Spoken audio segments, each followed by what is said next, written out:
계속해서 우리가 칼빈의 기독교 강요 내용을 가지고 우리가 말씀을 나눌 때에 오늘은 앞에 보이시는 것처럼 실체는 같지만 경륜은 다양한 하나님의 말씀이라는 제목으로 함께 말씀을 나누기를 원합니다.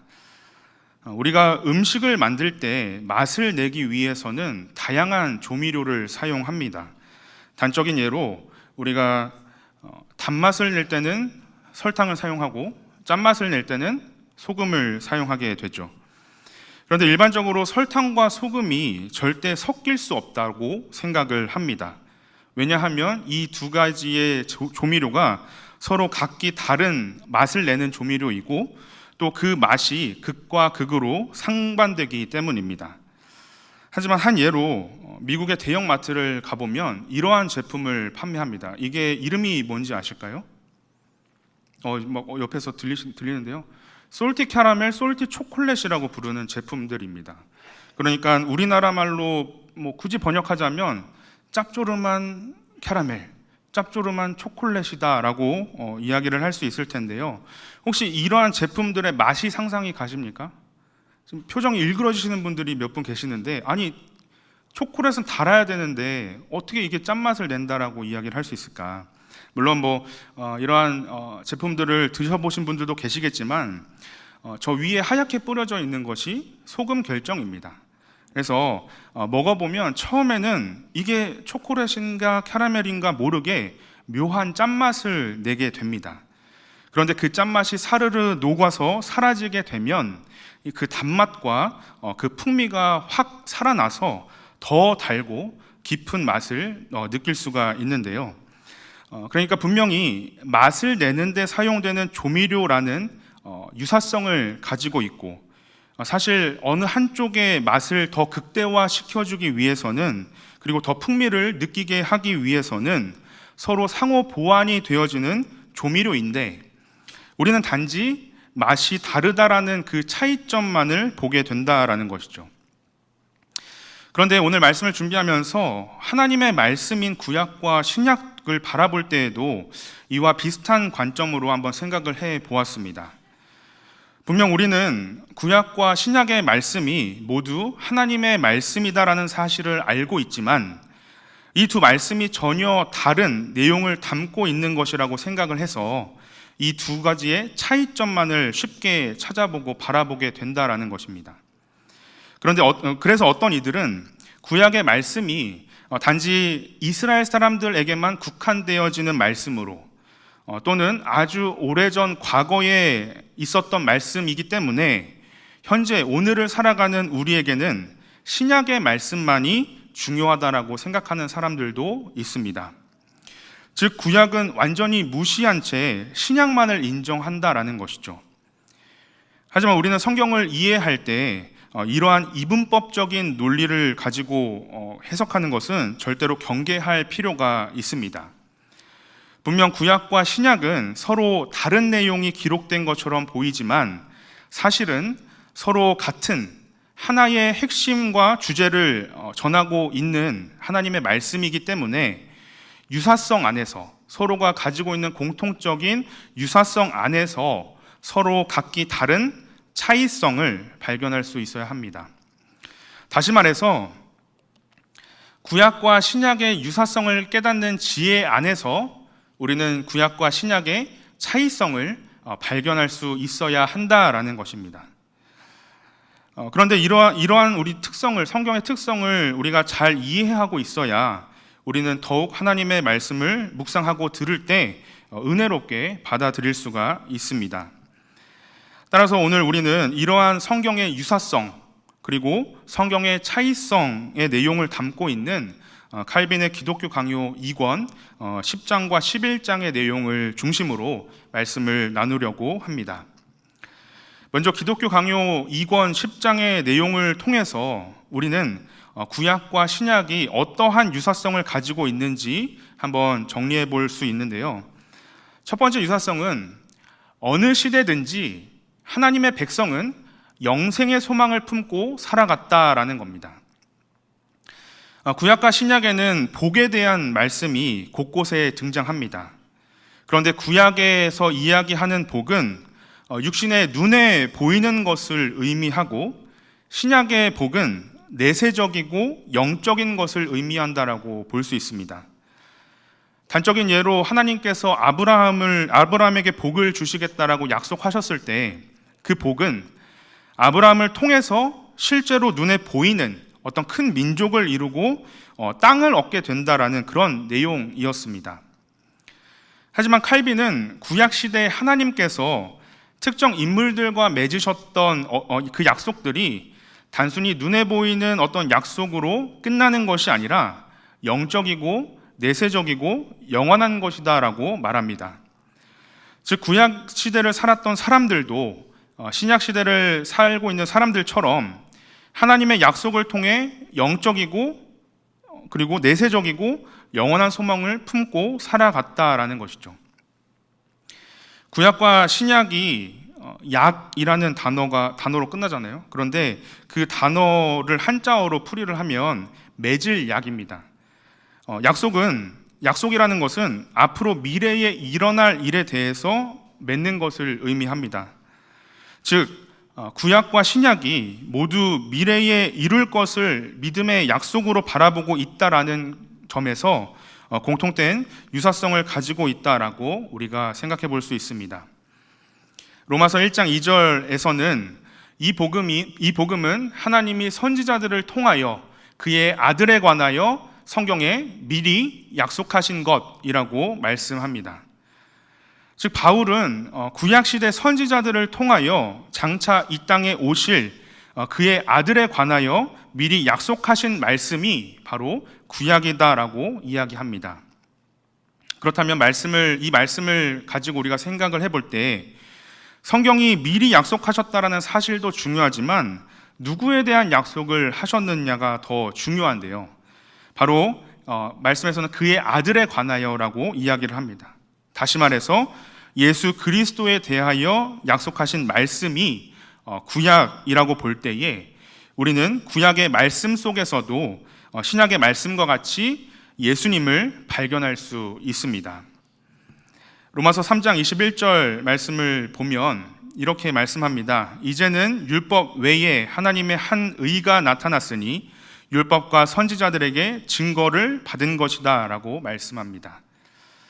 여기에서는 분명히 율법 외에 하나님의 의가 나타났다라고 말하고 있지만 이것은 반대로 율법에도 하나님의 의가 나타났음을 말씀하고 있습니다. 다시 말해서 율법으로 대변되어지는 구약도 분명 하나님의 의, 곧 예수 그리스도에 대한 약속의 말씀이다라는 것이죠. 때문에 우리는 구약 시대를 살던 사람들이든지 신약 시대를 사는 사람들이든지 모두가 하나님의 말씀을 통해서 이 영생의 소망을 품고 살아갔다라는 사실을 알 수 있고 또 이러한 내용들을 통해서 구약과 신약의 유사성을 발견할 수 있습니다. 두 번째 유사성은 구약의 백성들이 누린 언약의 은총은 자신의 공로가 아니라 하나님의 자비로 인한 것이었다라는 사실입니다. 이스라엘 백성들이 자신들이 구원받은 그 이유가 자신들의 행위로 인한 것이었다라고 주장을 하지만 정작 이들의 조상인 아브라함이 의롭게 된 것은 무엇 때문이었습니까? 아브라함은 바로 하나님의 하나님의 은혜로 의롭다고 인정을 받았음을 우리가 기억해 볼 때 구약의 말씀 가운데 수많은 인물들이 있지만 이들이 드러냈던 의도 인간의 힘과 능력으로 말미암는 것이 아닌 전적인 하나님의 은혜였다라는 사실을 알 수 있습니다.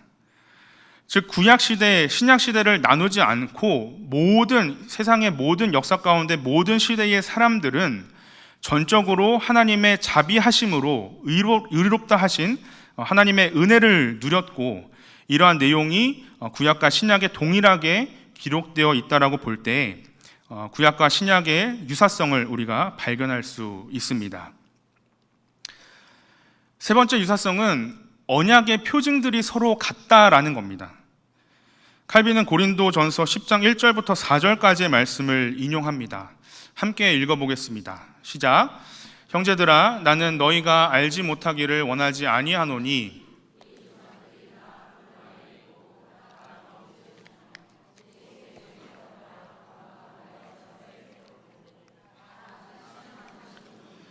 다 같은 신령한 음료를 마셨으니 그들이 따르는 신령한 그 반석은 곧 그리스도시라. 아멘. 칼빈은 구약과 신약의 백성들이 누린 언약의 은혜는 실체에 있어서 동일했다라고 말합니다. 이것은 성례의 의미를 공유했다라는 것으로 우리가 이해할 수 있는데요. 이 단적인 예로 구약의 백성들은 출애굽 이후에 광야를 지나가면서 통과하면서 홍해를 건넜고 또 만나를 먹었고 샘에서 물을 마셨던 그런 어떤 기적의 사건들은 신약에서 세례이고 또 성찬을 의미하는 것이다라고 볼 수 있다라는 겁니다. 이러한 측면에서 언약의 표징은 구약이나 신약이나 같다라고 생각해 볼 수 있는데요. 앞서 살펴본 3절에서 다 같은 신령한 음식을 먹었다라고 할 때에 구약 시대의 신령한 음식이라고 한다면 우리가 무엇을 떠올릴 수 있을까요? 바로 광야 생활 가운데 하나님께서 하늘에서 내려주셨던 만나를 생각해 볼 수 있습니다. 그런데 그 만나가 신약에서는 예수님을 의미합니다. 요한복음 6장 32절 33절 말씀을 보면 예수님께서 이렇게 말씀하셨습니다. 내가 진실로 진실로 너희에게 이르노니 모세가 너희에게 하늘로부터 떡을 준 것이 아니라 내 아버지께서 너희에게 하늘로부터 참 떡을 주시나니 하나님의 떡은 하늘에서 내려 세상에 생명을 주는 것이다 라고 말씀하셨습니다. 즉 구약이나 신약이나 만나가 동일하게 예수님을 상징하는 것이었다라고 볼 수 있다라는 것이죠. 또한 4절 말씀을 보면 다 같이 신령한 음료를 마셨으니 이는 그들이 따르는 신령한 반석으로부터 마셨으며 그 반석은 곧 그리스도시다라고 말씀합니다. 이스라엘이 광야에서 모세를 통해서 반석에서 물을 먹게 되었는데 그 나온 물, 생수의 근원이 신약에서는 바로 예수 그리스도를 의미하는 것이라는 사실을 우리는 잘 알고 있습니다. 따라서 구약의 백성들이 마셨던 그 물이 육안으로 보면 그냥 이 생수와 같은 물일 수 있지만 그 물이 의미하는 것은 신약에서 예수 그리스도이심을 깨닫게 될 때에 칼빈은 구약과 신약의 백성들은 그 예표와 상징을 통해 모두 그리스도를 중보자로 알고 있었고 그분을 통하여 하나님의 약속에 참여하게 되었다라고 그렇게 이야기합니다. 네 번째 유사성은 족장들의 증거를 예로 들 수 있습니다. 구약시대의 족장이라고 한다면 우리는 아브라함과 이삭과 야곱을 꼽을 수가 있는데요. 그런데 이들이 하나님으로부터 받은 많은 그러한 약속들은 영적이고 내세적인 성격이 훨씬 강했다라는 것이죠. 시간 관계상 우리가 이 내용들을 다 살펴볼 수는 없지만 칼빈은 기독교 강요에서 대표적으로 아브라함을 예로 들고 있고 이삭과 야곱의 예를 들고 있습니다. 그리고 다윗과 욥의 예도 들고 있는데요. 이들이 하나님으로부터 받은 증거가 모두 영적이고 내세적인 것을 의미하고 있기 때문에 신약시대에 증거된 말씀과 구약시대의 말씀이 서로 유사성을 갖는다라고 생각해 볼 수 있습니다. 자, 우리가 앞서서 다양한 그런 내용들을 살펴보면서 구약과 신약이 가지고 있는 공통점 혹은 유사성에 대해서 살펴보았습니다. 받아 적으시는 분들도 계시고 또 이렇게 끄덕이면서 이해하시는 분들도 계시는데 사실 앞에 있었던 내용들 기억 안 나신다라고 한다면 괜찮습니다. 그냥 잊어버리셔도 됩니다. 우리가 세부적으로 내용들을 막 살펴보았지만 사실 이 앞에서 제가 말씀드렸던 이 내용들을 결론 지을 수 있는 결정적인 유사성 한 가지가 있습니다. 이것만 기억한다면 신약과 구약의 유사성을 우리가 이렇게 생각해 볼 수 있는데요. 그것은 바로 신약과 구약은 영생의 문제에 있어서 일치한다라는 사실입니다. 그러니까 구약이나 신약이나 모든 내용에 있어 결국 가장 큰 관심과 결론은 바로 영생이라는 것이죠. 우리가 이 땅에서 아무리 잘 먹고 잘 산다고 해도 이 영생을 얻지 못한다라고 한다면 이 땅에서 삶이 아무 소용이 없습니다. 그런데 구약과 신약은 모두 죄인된 우리 인간이 영생을 얻을 수 있는 방법에 대해서 말씀하고 있다는 사실을 기억해야 합니다. 그래서 구약의 조상들도 예수 그리스도를 언약의 보증으로 여겼다라는 것이죠. 따라서 구약과 신약이 모두 다 하나님의 언약인데 이 책이 쓰여진 이유가 결국 우리 인간의 구원에 대한 내용을 다루고 있고 그 중심에는 누가 계실까요? 예수 그리스도가 있다라는 사실을 우리가 기억해야 합니다. 자, 우리가 이제 구약과 신약의 유사성에 대해서 생각해 보았다고 한다면 이제 오늘 말씀의 한 절반 정도는 이렇게 온 거다라고 생각해 볼 수 있습니다. 오늘 말씀의 제목이 뭐였죠, 성도님들? 네, 1부 때는 아무도 말씀을 안 해주셔가지고 좀 마음이 상했는데 실체는 같지만 경륜은 다양한 하나님의 말씀입니다. 즉 앞서 살펴본 구약과 신약의 유사성을 통해서 하나님의 말씀이 밝히 드러내고자 하는 그 실체가 하나이지만 그 안에서 차이성을 우리가 발견할 때 경륜이 다양하다라고 그렇게 말할 수 있다라는 겁니다. 다시 말해서 구약과 신약도 분명 이야기하는 실체는 오직 예수 그리스도 하나이지만 한 분이시지만 그 실체를 드러내는 방법에 있어서는 다양하게 기록되어져 있다라는 것이죠. 따라서 유사성을 깨닫는 지혜 안에서 우리는 구약과 신약의 차이성이 무엇인지를 생각해 보아야 합니다. 첫 번째 차이성은 구약은 영적 축복을 현세적인 축복으로 표현했다라는 사실입니다.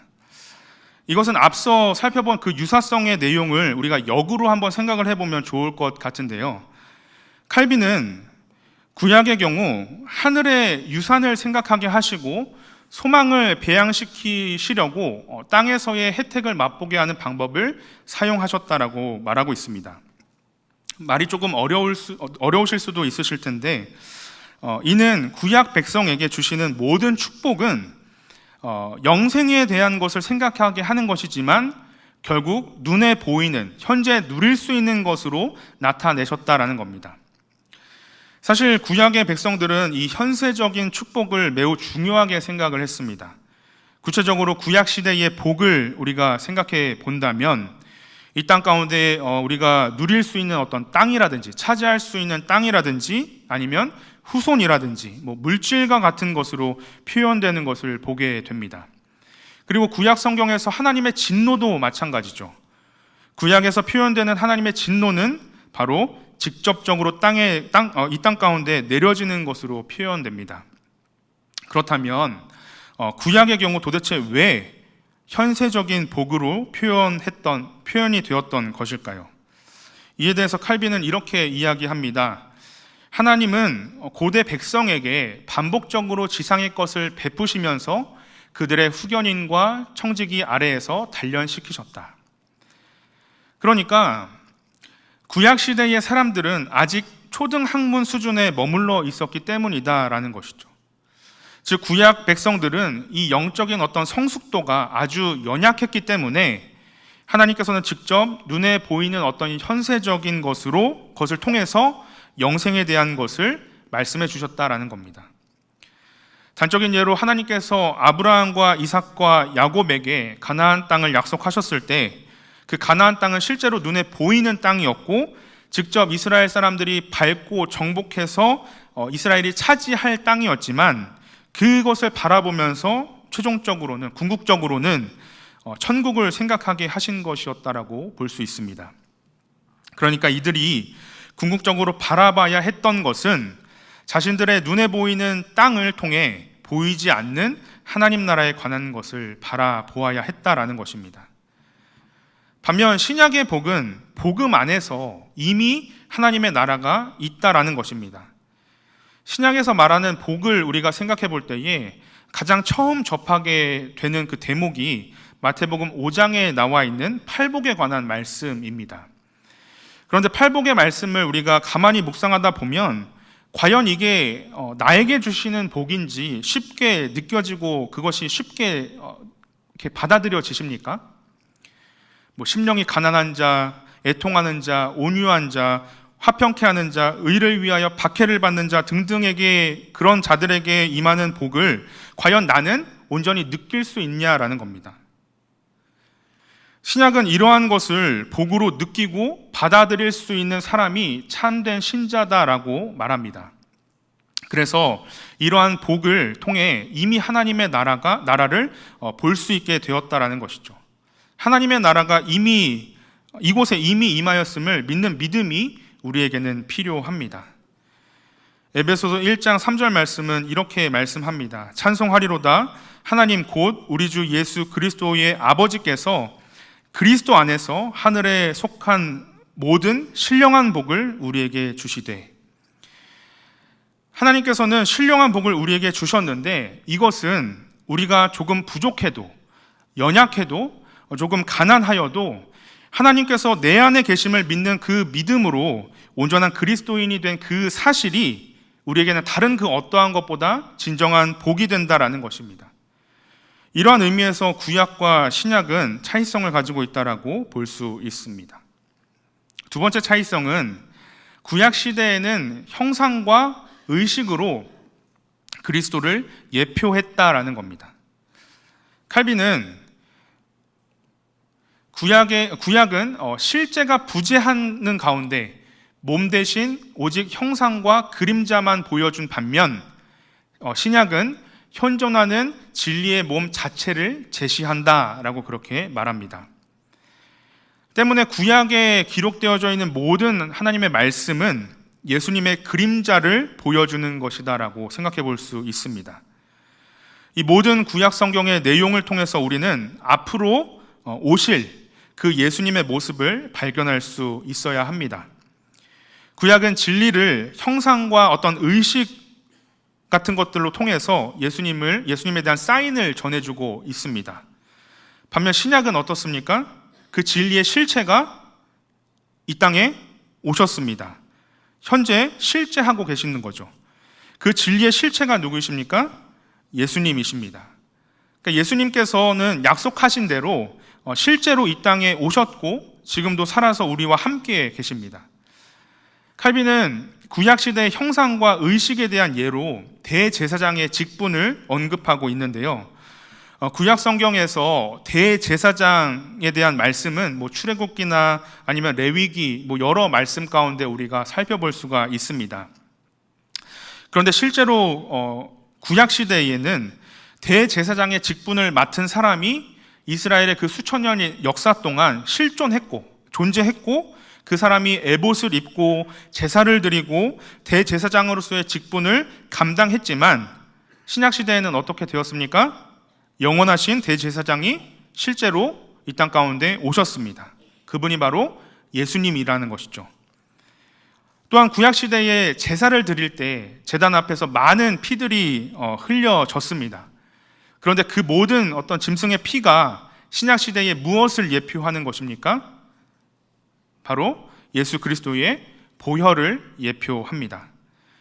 때문에 구약 시대 선지자들이 바라보았던 그 예수님의 모습보다 우리가 이 신약의 말씀을 통해서 알 수 있는 예수님이 더 확실하다라는 것을 기억해야 합니다.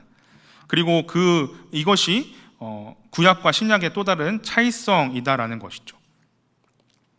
세 번째 차이성은 구약은 문자적이고 신약은 영적이다라는 겁니다.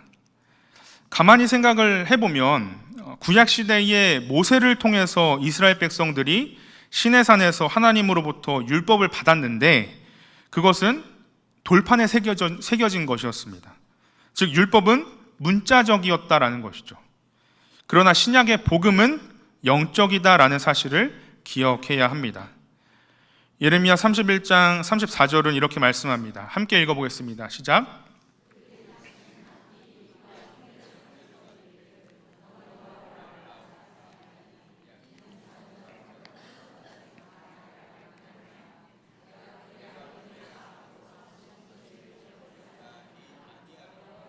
말씀이니라. 아멘.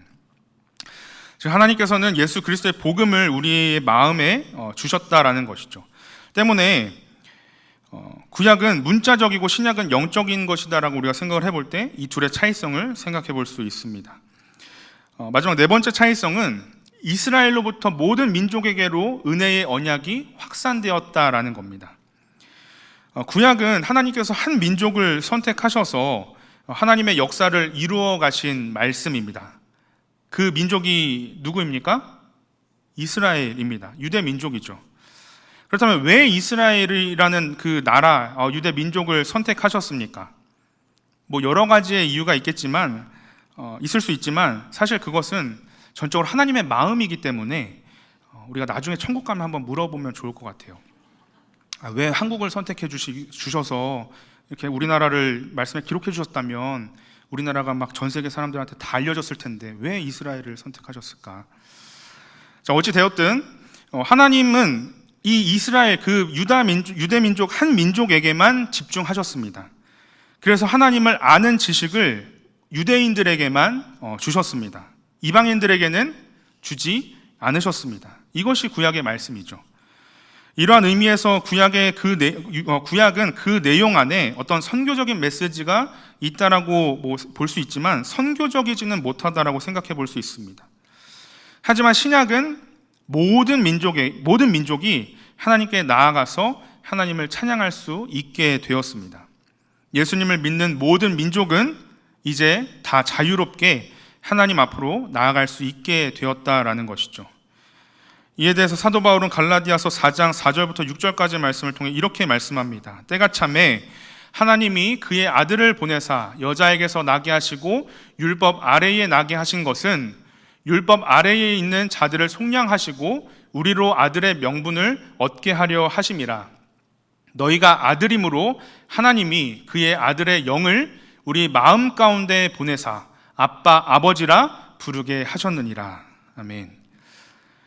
예수님이 이 땅에 오신 것은 이 땅 가운데 모든 백성이 하나님을 아빠 아버지라고 부르며 하나님과 인간 사이를 화해하시기 위함 때문이라는 사실을 우리가 기억할 때에 이것이 모든 인류를 향한 하나님의 은혜임을 기억해야 합니다.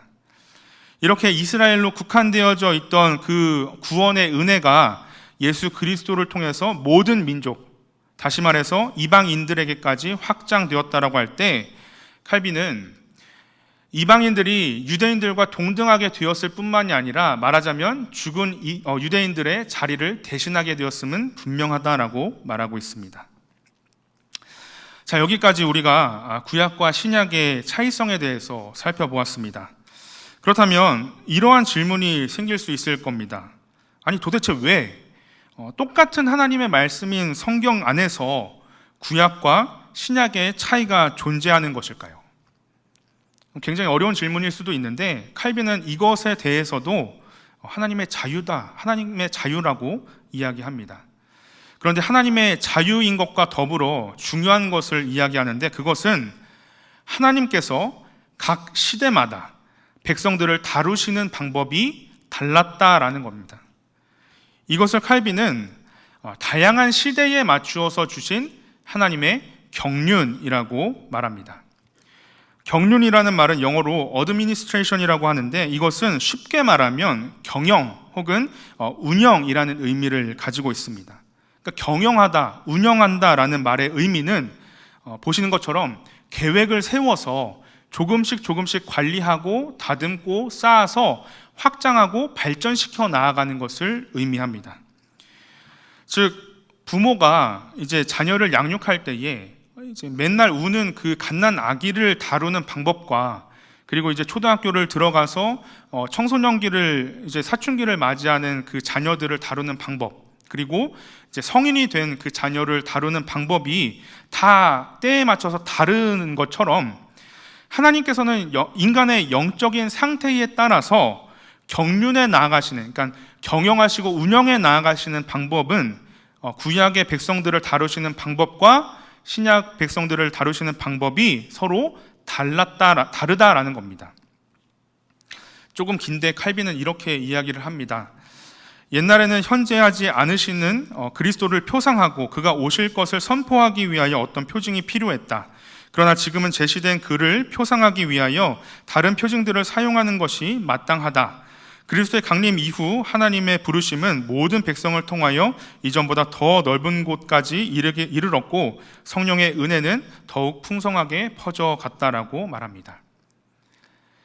나아가 칼빈은 하나님께서 이 모든 일들을 행하시는 목적이 자기 자신을 위함이 아니라 세상 사람들을 구원하시기 위함이라고 말하고 있습니다. 즉 하나님께서 그 시대에 맞춰서 상황에 맞춰서 하나님의 경륜을 이루어 가시는 그 역사가 자기 자신을 위한 것이 아니라 이 자리에 앉아 계시는 저와 우리 모든 성도님들을 위한 것이었다는 사실을 꼭 기억하시기 바랍니다. 이처럼 구원에 있어서 약속을 직접 하시고 이루어 가시며 결국 예수 그리스도를 통해서 완성하셨을 때 이 모든 것을 기록한 구약과 신약은 한 목소리로 실체이신 예수 그리스도를 증거하고 있지만 예수님의 실체를 드러내는 경륜에 있어서는 각 시대에 맞는 다양하고 각기 다른 방법을 사용하셨다라고 말씀을 정리해 볼 수가 있을 겁니다. 그리고 이 모든 내용이 성경의 구약과 신약의 말씀 안에 오롯이 담겨 있다라는 것이죠. 말씀을 마무리하도록 하겠습니다. 우리 성도님들 영화 자주 보십니까? 영화를 볼 때 항상 우리가 예고편을 먼저 보게 됩니다. 그래서 어떤 장르의 영화든지 관심을 갖게 되는 영화가 개봉을 하기 전에 우리는 예고편을 봅니다. 그런데 예고편의 특징을 생각해 보면 예고편은 짧고 재미있어야 합니다. 그리고 전달하는 내용이 분명하고 명확해야 합니다. 그런데 저는 율법으로 대변되는 이 구약과 복음으로 대변되는 신약이 이와 비슷하다라고 생각을 합니다. 구약은 마치 영화의 예고편과 같다라는 것이죠. 신약에 드러난 그 복음에 관한 정확한 설명과 예고가 구약의 말씀인 율법 안에 담겨 있다라고 생각해 볼 때에 율법이 예고한 내용이 본편에서 펼쳐지는 것이 바로 복음이라고 볼 수 있습니다. 복음은 무엇입니까? 쉽게는 우리가 기쁜 소식 혹은 예수 그리스도라고 간단하게 이야기할 수 있지만 칼빈은 복음을 그리스도의 신비이고 그리스도께서 계시된 은총을 선포하는 것이라고 했습니다. 다시 말해서 그리스도의 은혜가 바로 복음이라는 것이죠. 그런데 칼빈은 이 복음이 구약에도 선포되어 있다라고 합니다. 구약에도 분명히 예수 그리스도가 나타나 있다라는 것이고 이는 구약 시대를 살았던 수많은 사람들에게도 예수님이 계시가 되었다라는 것을 의미합니다. 때문에 율법과 복음, 즉 구약과 신약을 구별하는 것은 바람직할 수 있지만 이 둘을 완전히 분리시켜서 따로 생각하는 것은 절대로 합당하지 않습니다. 왜냐하면 복음은 모든 믿는 자들에게 구원을 주시는 하나님의 능력이지만 그것은 율법과 선지자들에게 증거로 받은 것이기 때문입니다. 따라서 복음은 율법을 폐지하는 것이 아니라 율법의 약속을 확인하고 실현한 것입니다. 율법에는 복음의 약속이 포함되어져 있습니다. 그리고 율법에 게시된 약속은 복음으로 성취되었습니다. 이 모든 일이 가능한 이유는 바로 우리의 예수님께서 오늘 본문의 말씀처럼 어제나 오늘이나 영원토록 동일하신 우리의 구원자가 되시는 분이시기 때문입니다.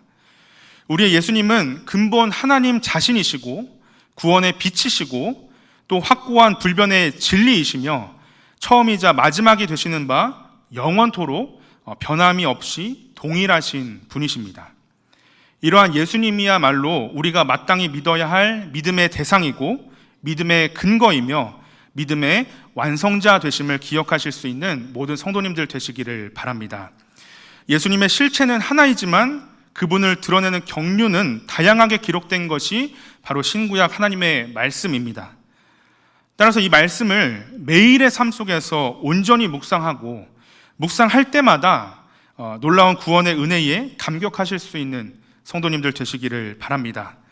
말씀을 통해 예수님 한 분만으로 우리의 삶의 모든 것이 충만하게 체험을 받는 은혜를 누리실 수 있기를 바랍니다. 말씀을 통해 날마다 하나님의 은혜를 찬양하고 더욱 굳건한 믿음의 반석 위에 서시는 사랑하는 우리 와우리 교회 모든 성도님들의 삶이 되실 수 있기를 간절히 축복합니다.